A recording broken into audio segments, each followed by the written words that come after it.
Tadi kan membahas beberapa kutipan lirik-lirik lagu ya.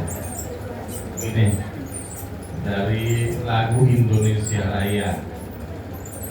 Bangunlah jiwanya, bangunlah badannya untuk Indonesia Raya. Nah ini enggak. Tadi siap tadi.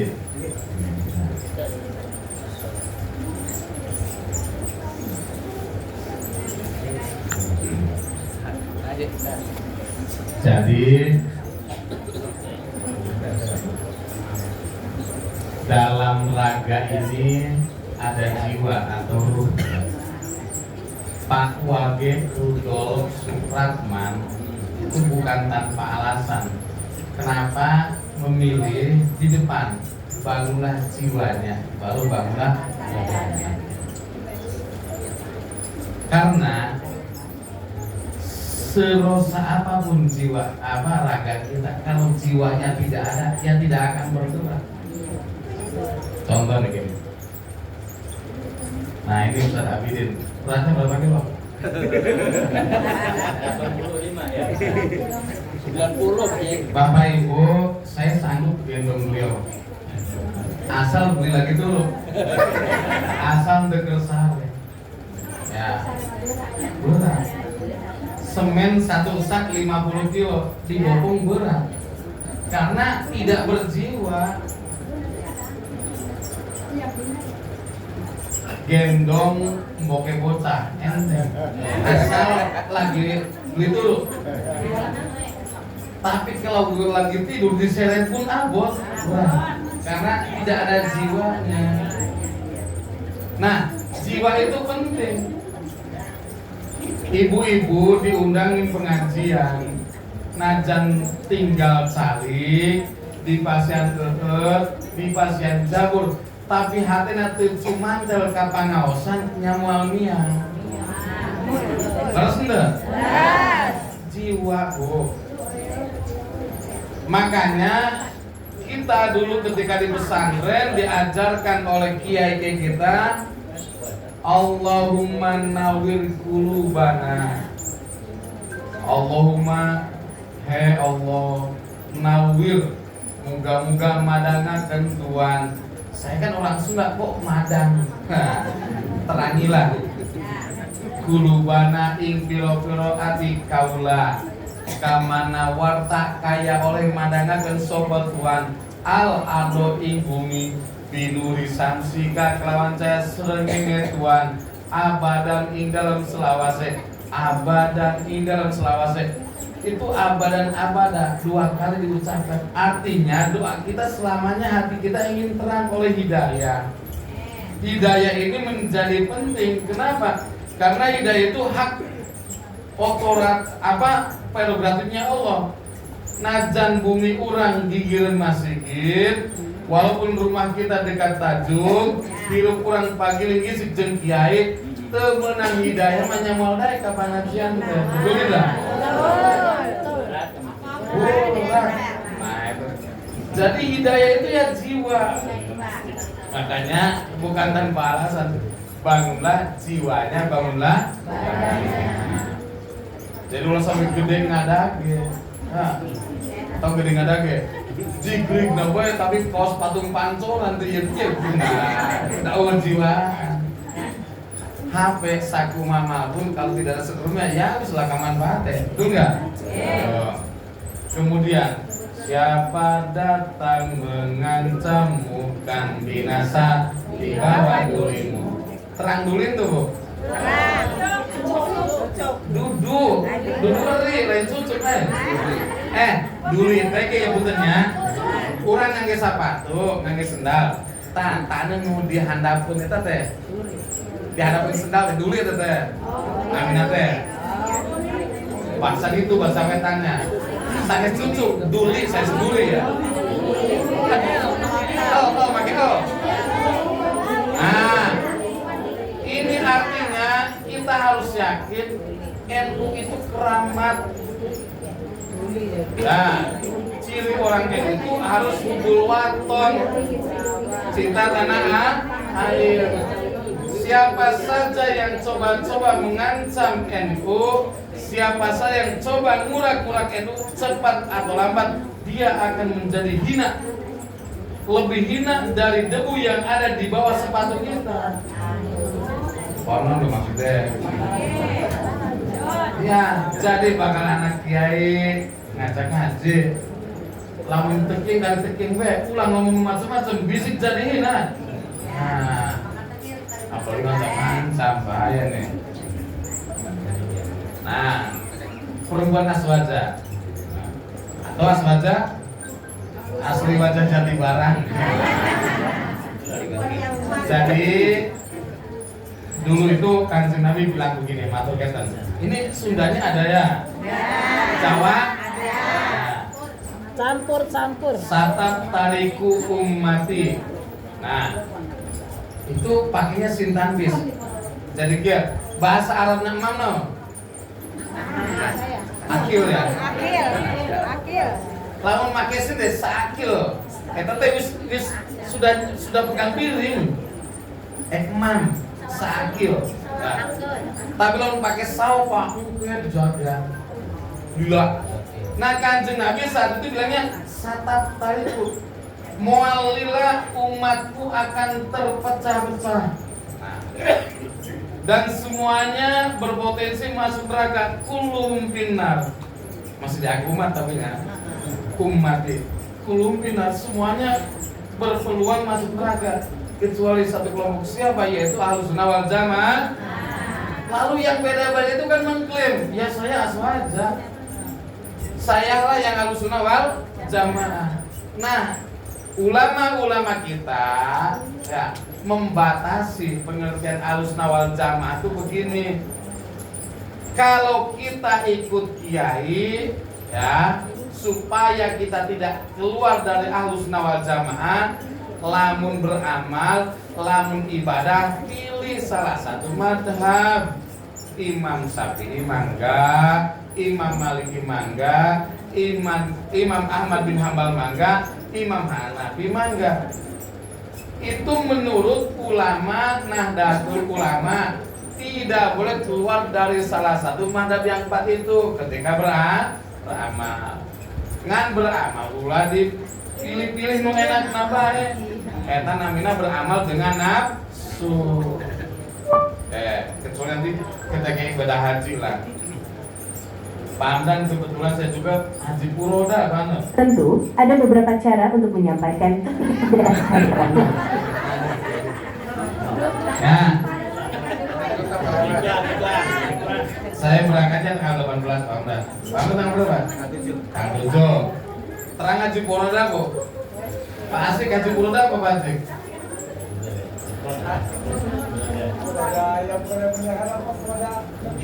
Saya puroda. Punya petugas, warna rombongan dan daerah. Nama lain dari hadir tuh puroda.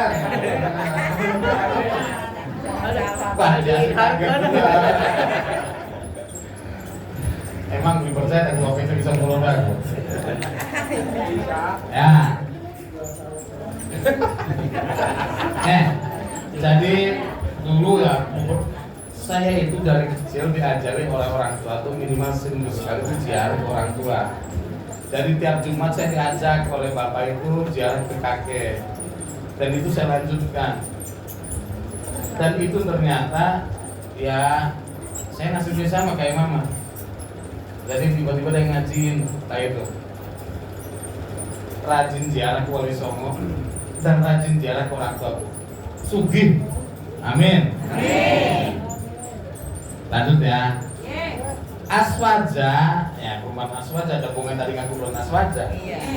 Jadi dalam beramal itu harus ikut salah satu madhab yang empat. Wis, di Indonesia itu ya udah umumnya kalau yang ngaji Sabina itu madhab Imam Syafi'i, Fathul Muhin, Fathul Qorib. Nah, kemudian tauhidnya, ideologinya ikut Asy'ariyah atau Maturidiyah. ikut akidah komsin. Allah wujud idamba terus rapatul hawadisi yamu binafsi wananian kotirodat sama wasol kalam qadiran muridan aliman ayam samihan basiran mutakaliman. Nah, ini kan wajib bagi Allah 20, musanya 20, jaiznya 1, 21. Wajib bagi para rasul 4, musanya 4, jaiznya 1, 9. Jadi jumlahnya 50. Itu akidah aswaja. Dalam beretika, berperilaku ikut Imam Junaidi dan ikut Imam Ghazali. Nah itu batasan-batasnya itu. Pakai saya tuh nggak ngerti ya kayak gitu. Ya udah. Kalau nggak ngerti ada prinsip dasar dalam beraswaja an-nahdiyah itu. Pertama, kita beramal harus punya guru. Istilahnya sanadian atau bersanad. Jadi umpama ibu-ibu tuh ngaji sama Pak Imaman. Nah, Pak Imaman dulu kan ngajinya di Maidus ya, Kaliwungu. Nah itu silsilah guru itu sampai ke Kanjeng Nabi itu. Nah kalau saya gini juga kan dulu mesadan di Kiai Muhammad dari Ajengan Sanusi, Ajengan Sanusi dari Kiai Amin. Kiai Amin itu kakeknya Ibu Atun ya. Kiai Amin itu murid langsung dari Mbak Hasim Asari, murid dari Pakul Bangkalan terus. Jadi susunan guru itu datang ke Kanjeng Nabi. Harus ada guru dan nggak boleh berguru ke YouTube atau ke Google. Tapi pakai saya kan lihat ceramah di Google itu bagus. Silakan, tapi ditaseh istilahnya ditembongkan ke kiai kita yang ada di kampung. Pakai bener teh pula langsung diamal dan disiksa lah. Kita nggak tahu siapa yang ceramah di sana. Tapi gambarnya pakai jalurnya bisa jadi editan kan? Nah itu haturkan ke kiai atau ustadz yang dekat dengan kita. Minta ditaseh bahasa nama. Minta dipalidasi. Minta ditunjukkan barangkali ada sesuatu yang tidak pas. Nah itu. Nah kemudian ingat hubul waton ini kaitannya dengan rupiah, bahwa kita ini beragama sekaligus berbangsa. Dalam praktek keagamaan kita tidak boleh ya ketika melihat sesuatu yang berbeda dengan kita itu dianggap salah. Mungkin itu adalah tradisi atau budaya lokal. Selama tidak bertentangan dengan syariat, kita tidak boleh menghilangkannya. Sebab ada istilah prinsip, istilah teknis. Contoh ibu.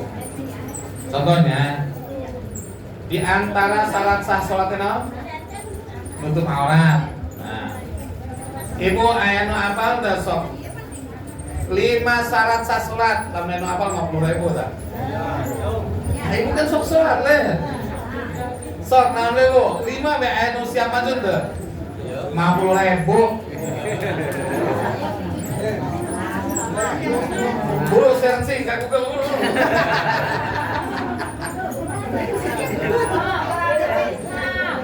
Cuci panggonan, cuci badan, cuci panggonan, terus tempat waktu, terus menghadap kiblat, terus orang Pira dihitung diulangi ya.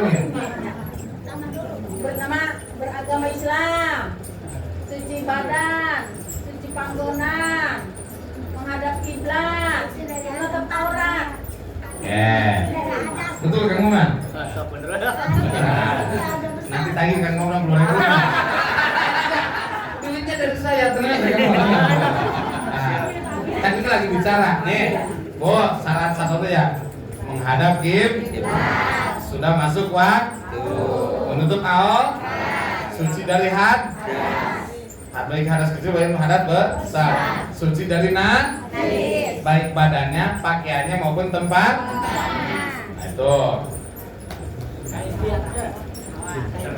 Kayaknya. Oke. Nah syarat sah sholat diantaranya adalah harus menutup aurat.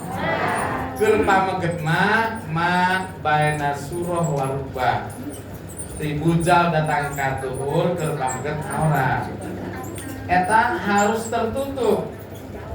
Nah, nanti teknisnya ngangge sarung mangga, ngangge wadimor mangga, BHS mangga, atlas mangga, jubah mangga, lancingan mangga, itu teknis.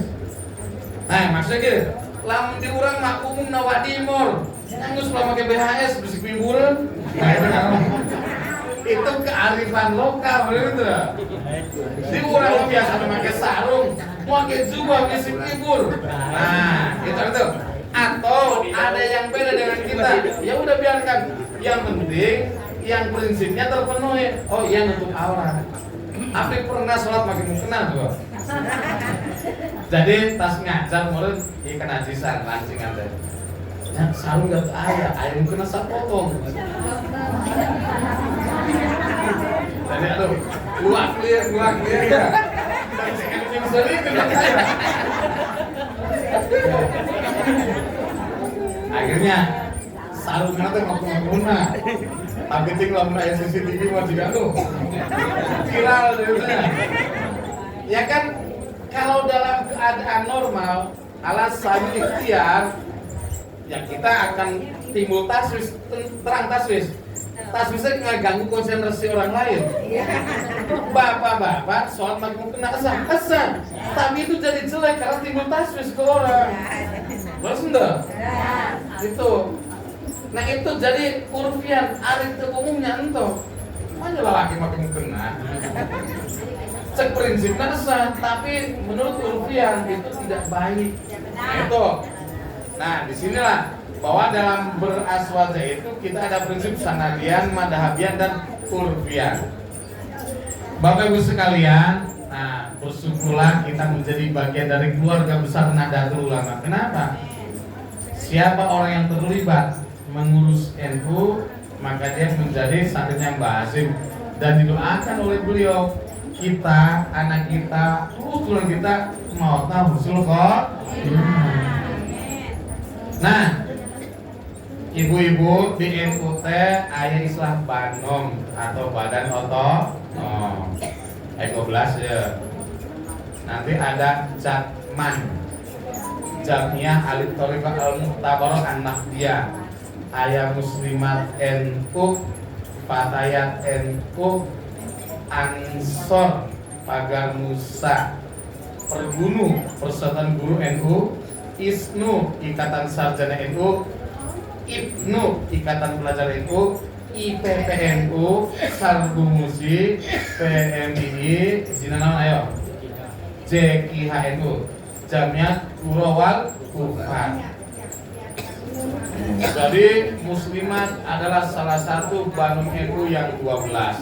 Lembaga, nah ayat 18. Enggak. Coba Bu, 12 tambah 18 berapa? Mantak aku mah puyeng ngapalkeun 30 maras, 30 himne. Malas Muslimat can hafal. Malas 4 ayat. Wah, can ansurna, can banserna, can bagarusana. Lagu liba illa billah. Nah, itu pakai nusanya. Jadi ketua pecah ngomongin lagu. Berbahagia, kenapa? Bahwa ketika Kanjeng Nabi mengatakan suatu waktu umatku akan terpecah kecuali dan semua berpeluang masuk neraka kecuali yang satu yaitu al-sunnah wal jamaah. Nah, terus gampang cirinya. Karena ada hadis yang lain. Saya di zaman ala umatnya. Enggak lama lagi akan terjadi pada umatku yafiruna anil ulama. Mereka jauh dari ulama. Yaitu mungkin yang tidak aswaja. Kalau kita sudah jauh dari kiai, kalau kita sudah jauh dari ulama Bu, ada 3 ancaman. Pertama, rezeki kita ini barokahnya hilang. Tiap hari dapat sembako, tapi ya udah, jadi daging enggak, jadi binder enggak, barokahnya enggak. Karena barokah itu ziyadatul khair, dampaknya menambah kebaikan, karakter baiknya nambah, sifat baiknya nambah, itu barokah. Ketika kita dapat rezeki itu barokah. Dampaknya aura positifnya naik, itu barokah. Ya mau diberi duit, mau tambah manyun, itu barokah tadi. Nah, yang kedua, kalau kita jauh dari ulama, selain barokahnya diangkat, barokah kasarnya diangkat, kita nanti dikasih pemimpin, dikasih dunungan yang dolim. Oh, ini bahaya kan? Kalau kita jauh dari ulama. Yang ketiga, keluar dari dunia bidunil iman, maut ternyata iman. Ini yang paling khawatir kan. Makanya bersyukur ketika kita masih ya kersaka pangaosan, kersaka majlis taklim. Ini hidayah. Kita masih dikasih ruh, masih dikasih jiwa, masih dikasih semangat. Nah, momentum halal bihalal ini kan gini, Ali Abdi bagaimana gini, al halalu, sesuatu yang halal itu bihalalin harus didapat dengan cara yang halal, li halalin, dan untuk sesuatu yang halal baru timbul keberkahan. Walaupun sangu teh halal tapi laisa bihalal, menangan tuh pakai cara halalnya jadi halal. Ya. Atau kita beli beras, uangnya dapat kerja dengan kerja yang halal, tapi hasil usaha kita itu buat beli barang haram, buat belanja kegiatan haram, ya tetap jadinya dosa. Bahwa ketika kita dipanggil oleh Allah Subhanahu wa taala, ya ayyuhalladzina amanu, lamun ayat mimitina ya ayyuhalladzina amanu, eta teh masuk na ayat madaniyah, ayat yang lungsur setelah Rasul hijrah ke Madinah. Nah, biasanya ayat itu khusus tentang hukum dan tegas. Yang dipanggil itu hanya orang yang beriman.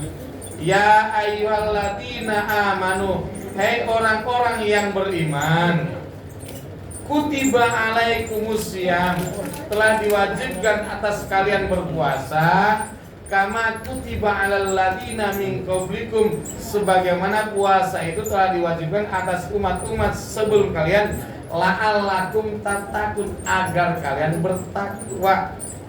Nah, takwa lamun diartikan imtitsalu awamirillah, patuh terhadap perintah Allah, wajtinabu nawahi, dan menjauhi larangan Allah. Berarti ya kita harus menginventarisir, kita harus milah-milah ngapling-ngapling kita. Lamun tos puasa, kalau setelah puasa kebaikan kita itu nambah, berarti puasanya hebat, berhasil. Kalau setelah puasa ya gibah-gibahnya berkurang, berarti berhasil. Tapi puasa ongko-ongko gibah nambahan, gara-gara tadi berarti THR buku sambiak sawah maku diomongin di status deh. Nah, berarti tanda tanya nih, puasa kita berhasil tidak? Karena target puasa adalah la'allakum tattaqun, nilai takwa kitanya bertambah. Berarti kehadeannya nambah, awona kira ngurangan. Ya.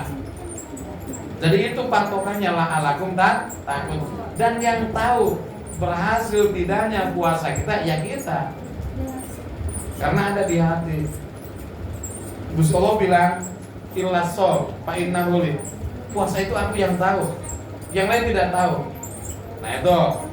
Nah makanya orang yang melaksanakan puasa, malamnya bangun, dia tadarus, itu ada harapan dapat pengampunan dosa secara utuh.